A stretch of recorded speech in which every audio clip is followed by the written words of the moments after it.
I came across a video of a young man who stated that Obama should not be president, and he gave a lot of really weak reasons as to why he believes so. So I guess I'm just gonna rebut a lot of those reasons. So here goes. First reason that really stood out was he said that a lot of people voted for Obama because he was black. Well, people voted based on non-policy issues for ever since the country's founding, basically. People voted for George W. Bush because he was a Texan. I've heard people saying, "Oh, he's from Texas. He understands us. He's not like those elitist liberals from the East Coast." So I'm gonna vote for George W. Bush. And plus, his daddy was president, so I know he will do a good job. People voted for Bush based on that. People also voted for Clinton based on the code personality back in the 90s. I remember he went on Arsenio Hall and played saxophone, which basically said was cold to a lot of liberals and minorities, which said, "Hey, you're one of us. I'm gonna vote for you." He also went on MTV, which was cold to the youth, and he admitted to smoking pot, and that was cold, saying, "Hey, I understand you. I understand what you're going through, and I have your best intentions in mind." He did that, and people voted for him, and he barely beat Bush won the first Bush won back in '92, which ironically was because Ross Perot ran back then too, which took a lot of votes from Bush, and a lot of people who were gonna vote for Bush switched from Bush to Clinton because Bush really didn't seem to understand working class people. I remember that there was this one incident in particular where George H.W. Bush, excuse me, went to a supermarket and he didn't know what the scanner was that scanned groceries, and that drove a lot of people away. Was it a policy issue? No, it wasn't. It was totally a non-issue. It just meant the guy was rich all of his life and he didn't know what it was. But people voted on that anyway. People also voted for Ronald Reagan because guess what? He was an actor back in the 50s, and a lot of the people who were voting back in the 80s, they grew up with Ronald Reagan. They saw him as one of them, as an icon. And he was basically the tall, good-looking guy who was charismatic, and people voted for him based on that. So it's nothing new if you're gonna say people voted for Obama because he was black. Guess what? More people probably voted against him because he was black than the ones who actually voted for him because he was black. And then there were also the other non-issues, I guess you could say, that factored into how people voted. But just keep that in mind. Also, you pointed out that Obama hung out with terrorists when he was growing up. Uh, he been to school in Indonesia, but he certainly didn't hang out with terrorists in Indonesia. I don't think. You're probably talking about William Ayers, which is a whole different story. But if you're gonna talk about terrorism, let's talk about United States state terrorism. Let's talk about Henry Kissinger, who overthrew the Chilean government back in the 70s. A democratically elected government. He had it overthrown via the CIA with the consent of Nixon. They overthrew the government because they didn't think that the government would actually work with us in our interests. And this basically resulted in lots of people dying afterwards in the conflict that ensued. And immediately after the government was overthrown, which by the way was on September 11th, was when the coup d'etat went down. There were thousands of people who were jailed, and hundreds were actually executed. Keep that in mind. This was the result of our actions, of right wing Republican actions back then.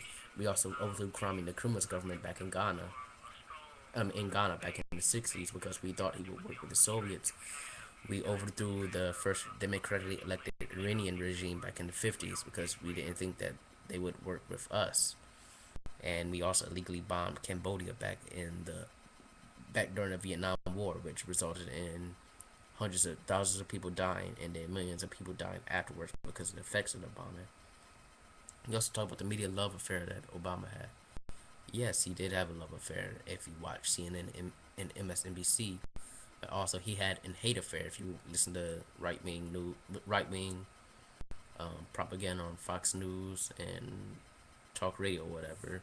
So it was the love and the hate was equally balanced. It just so happened that more people didn't want to listen to that right wing crap, and they tuned into MSNBC and CNN, which I will admit is biased, even though I will say that CNN does try to balance it out with people like Lou Dobbs and Campbell Brown. But if you want real news, you need to watch PBS with Jim Lear, because that they actually report on substance there and not the dog and pony show that we're used to. Anyway, you want to talk about the media love affair that Obama had? Let's look at George W. Bush's first few years in office. Remember back when he invaded Iraq and nobody actually questioned those weapons of mass destruction that were there? Remember when nobody actually questioned the goal when we went to Iraq? Remember when nobody actually questioned what the war on terror was actually about?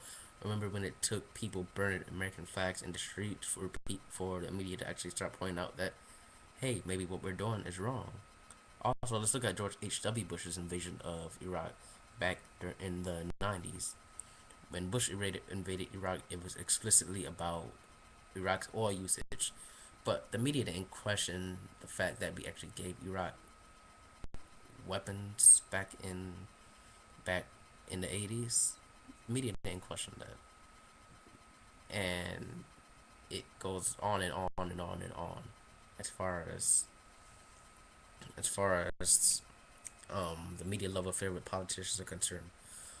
Also, you stated that most economists are saying that the stimulus doesn't work. Well, I don't. Not that it's not doesn't work, but that most economists.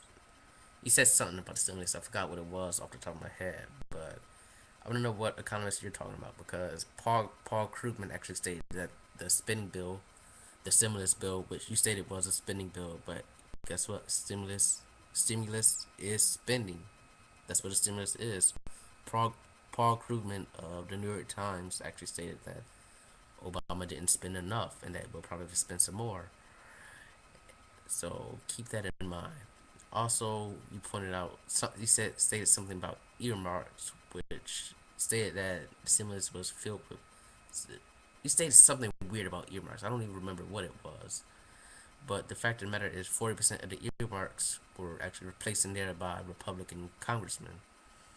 And also, if you're gonna pin earmarks, pin this whole stimulus bill on Obama, then you have to also blame the Republican and the Democratic Congress, because they were the ones who put it together for the most part. So you need to blame them too if you're gonna blame the Obama administration. And you also pointed out that socializing healthcare would be bad or something. Well, I mean, I'm not going to disagree that socialized healthcare could have its bad side effects, but the fact of the matter is, France, which the World Health Organization, which is a UN, which is a committee in the United Nations, in 2000 they stated France as having the best healthcare in the world, and guess what? They have single payer socialized healthcare.